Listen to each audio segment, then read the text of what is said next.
अस्सलाम वालेकुम नाजरीन। इस एपिसोड में हम देखते हैं कि जब बाला और मरियम अपने घोड़े भगाते हुए आगे की जानब जा रहे होते हैं तो बेगम उनके पीछे लगी हुई होती है। तो रास्ते में एक जगह पर बेगम अपना तीर खींचकर पीछे से बाला के कंधे में दे मारती है, जिससे बाला जख्मी हो जाती है। गाजी कहता है बाला खातून क्या आप ठीक हैं? बाला कहती मैं ठीक हूँ, चलो। और वो अपने घोड़े भगाते ही चले जाते हैं और फिर थोड़ा आगे आने के बाद एक जगह पर रुकते हैं। गाजी मुसलसल पूछ रहा होता है बाला खातून क्या आप ठीक हैं? बाला कहती मैं ठीक हूँ। और फिर बाला पीछे से अपना तीर तोड़ डालती है और फिर गाजी से कहती है गाजी मरियम बहन के साथ तुम जाओ, चलो। और मरियम से कहती है चलो मरियम घोड़े से उतरो। गाजी कहता है नहीं हो सकता बाला खातून, ये नहीं हो सकता, मैं आपको अकेला नहीं छोड़ सकता। तो बाला कहती है गाजी भागो और अपनी जान बचाओ, वो मुझे चाहती है, चलो उतरो। और फिर मरियम गाजी को पकड़कर उतारती है। बाला उससे कहती चलो भागो चलो। और फिर गाजी और मरियम भागकर थोड़ा साइड पर आ जाते हैं, जबकि बाला अपना घोड़ा भगाकर आगे की जानब रवाना हो जाती है और बेगम उनके पीछे लगी हुई होती है। बेगम को आता हुआ देखकर मरियम और गाजी एक जानब छुप जाते हैं। बेगम कहती है अब तुम्हारे पास लेने के लिए सांस नहीं बची, भागो नहीं बाला।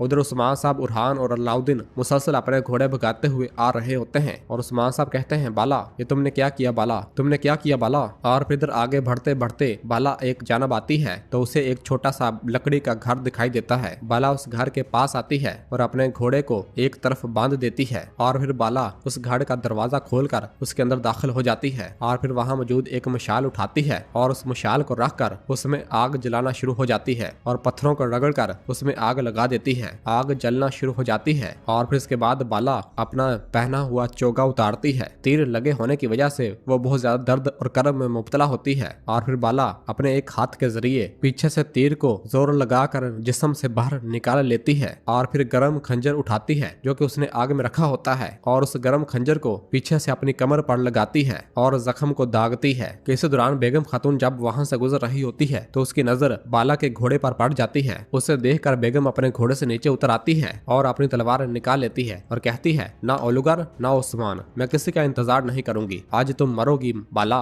के अंदर मौजूद बाला को बाहर से घोड़े की आवाज सुनाई देती है और बाला उठकर जैसे ही खिड़की से बाहर देखती है तो कहती है बेगम और अपनी तलवार पकड़ लेती है। बाला की घोड़ी अलाजा बेगम को आगे जाने से रोक रही होती है और मुसलसल मुख्तलिफ आवाजें निकाल रही होती है। यह देखकर बेगम कहती हटो पीछे हटो, लेकिन अलाजा पीछे नहीं हट रही होती। तो बेगम अपना खंजर निकाल लेती है और कहती है चूंकि तुम बाला से बहुत मोहब्बत करते हो तो तुम भी मरो। और अलाजा की गर्दन पर अपने खंजर से चीरा लगा देती है तो अलाजा वहां से भागना शुरू हो जाती है। ये देखते ही बाला फौरन बाहर निकलती है और अपनी घोड़ी अलाजा को पुकारती है अलाजा अलाजा। तो बेगम कहती बिल्कुल भी फिक्र ना करो बाला, अब तुम्हें घोड़े की जरूरत नहीं होगी। तो बाला कहती है बेगम मैं तुम्हें मार दूंगी बेगम। और बेगम बाला पर हमलावर हो जाती है और दोनों लड़ने लग जाती हैं। जबकि उधर गाजी और मरियम मुसलसल भाग रहे होते हैं। गाजी मरियम से कहता है चलो मरियम चलो, हमें बाला खातून तक पहुंचना है। तो मरियम कहती है गाजी ये तुम क्या कर रहे हो? बाला खातून ने इन्हें हमारे लिए अपने पीछे लगाया, तुम कहाँ जा रहे हो? तो गाजी कहता है हाँ बाला खातून ने हमारे लिए अपनी जान हथेली पे रखी है, अब हमारी बारी है मरियम, चलो हमें पहुंचना है। तो मरियम कहती तुम इनके लिए कर ही क्या सकते हो गाजी? गाजी कहता मैं बाला खातून के लिए सब कुछ कर सकता हूँ, चलो मरियम हमें इन तक पहुंचना है, चलो। और गाजी आगे की जानब भागना शुरू हो जाता है लेकिन मरियम वहीं की वहीं खड़ी रहती है। यह देखकर गाजी कहता फैसला करो मरियम, या मेरे साथ चल रही हो या फिर यहीं रुक रही हो। यह कहते ही गाजी आगे की जानब भाग जाता है। ये सब देखकर मरियम कहती लानत हो और वो भी उसके पीछे आती है। इधर बेगम बाला खातून के साथ मुसलसल लड़ रही होती है। बाला चूंकि जख्मी होती है इसलिए बेगम खातून बाला पर थोड़ा हावी दिखाई दे रही होती है और वो उसकी तलवार गिरा देती है और उसे टांग मारकर उस झोंपड़ी के अंदर फेंक देती है। बाला जमीन पर गिर जाती है और फिर उठती है और कहती है मुझे कसम है मैं तुम्हें मार डालूंगी बेगम, तुम अपनी गद्दारी की कीमत अदा करोगी। बेगम कहती मैं तुम्हारी वजह से गद्दार हुई, अगर तुम ना होती तो उस्मान होता। और बाला पर वार करती है तो बाला बेगम की तलवार पकड़ते हुए कहती है अपने मुंह से मेरे शोहर का नाम न लो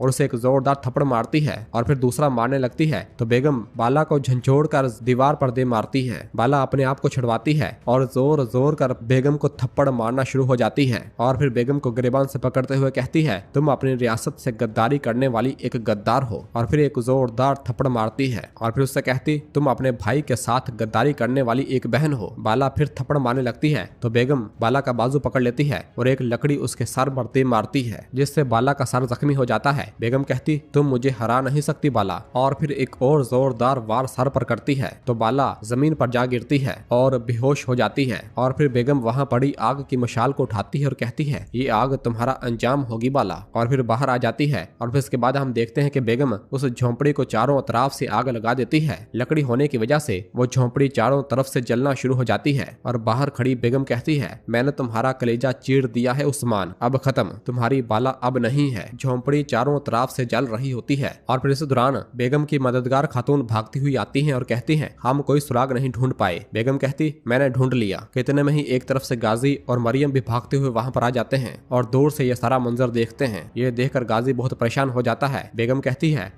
बेगम खातून ने अपना इंतकाम ले लिया है, मैंने मुझे जलील करने वाली और मुझे कबीला बदर करने वाली औरत को सजा दे दी है, मैंने बाला को मार दिया है। झोंपड़ी को जलता हुआ देखकर गाजी कहता है नहीं नहीं, झोंपड़ी पूरी तरह से जल रही होती है जिसे देखकर बेगम खातून बहुत ज्यादा खुश हो रही होती है, जबकि मरियम भी ये सारा मंजर देख रही होती है। और फिर गाजी मरियम से कहता है मैं बाला खातून को बचाऊंगा, मैं बाला खातून को बचाऊंगा, और जाने लगता है तो मरियम गाजी को पकड़ते हुए कहती गाजी रुको, वो हमें पकड़ लेंगे, हम कुछ नहीं कर सकते। तो गाजी कहता है ठीक कह रही हो, तुम ठीक कह रही हो, हम कुछ नहीं कर सकते मरियम, लेकिन मेरे बाबा कर सकते हैं, मैं अपने बाबा को ढूंढ कर वापस आऊंगा। और वहां से भाग पड़ता है। मरियम पीछे से कहती गाजी रुको रुको, लेकिन गाजी नहीं रुकता।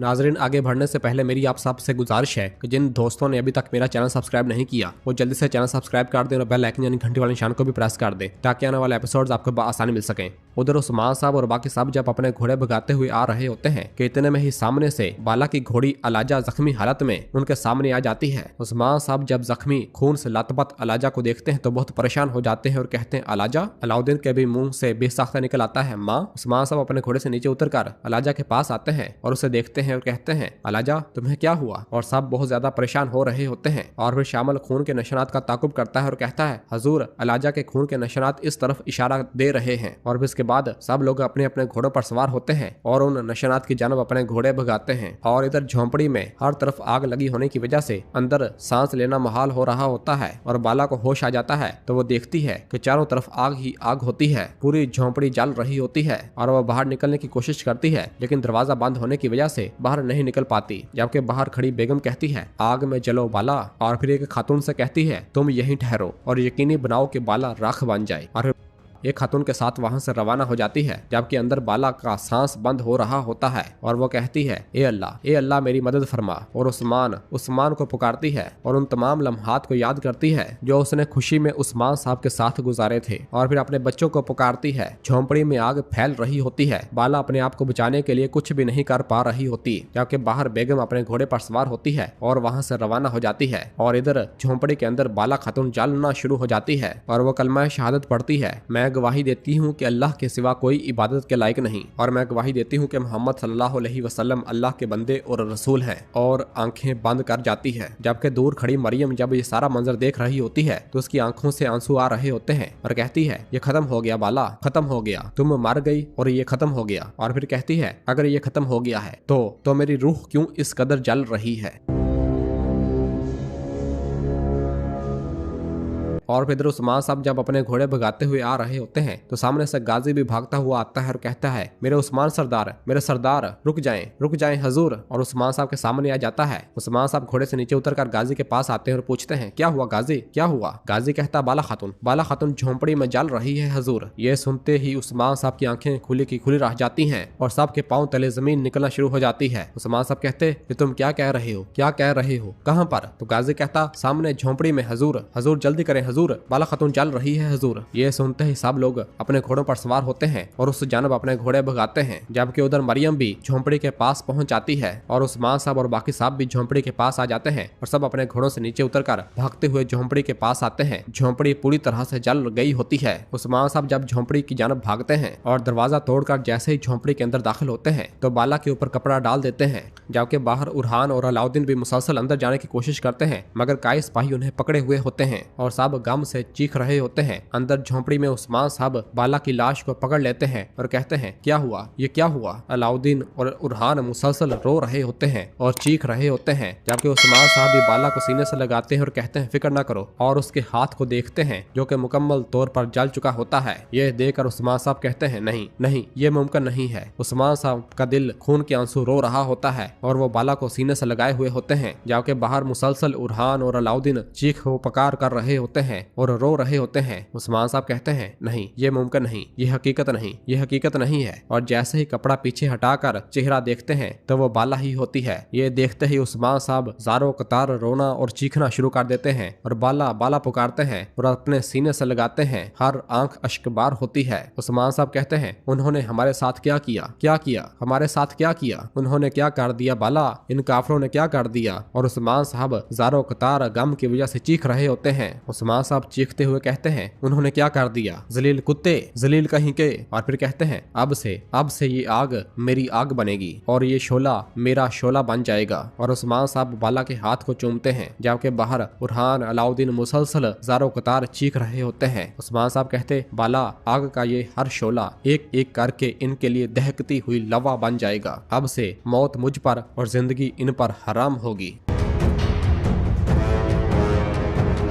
और नाजरीन इसी जगह पर इस एपिसोड का गमगीन एंड होता है और इस सीरीज का मरकजी किरदार बाला खातून की भी जिंदगी का खात्मा हो जाता है। तो नाजरीन कैसी लगी आपको इस एपिसोड की कहानी, कमेंट में अपनी राय का इजहार करें। क्या आप लोग भी सोच सकते थे कि बाला खातून को इस तरह जिंदा आग में जलाया जाएगा और इसका खात्मा इस तरह दिखाया जाएगा? कमेंट में अपनी राय का इजहार करें, वीडियो को लाइक कर दें और जिन दोस्तों ने अभी तक चैनल सब्सक्राइब नहीं किया वो जल्दी से चैनल सब्सक्राइब कर दे और बेल आइकन यानी घंटी वाले निशान को भी प्रेस कर दे ताकि आने वाले एपिसोड्स आपको आसानी मिल सके। दुआओं में याद रखें। अल्लाह हाफिज।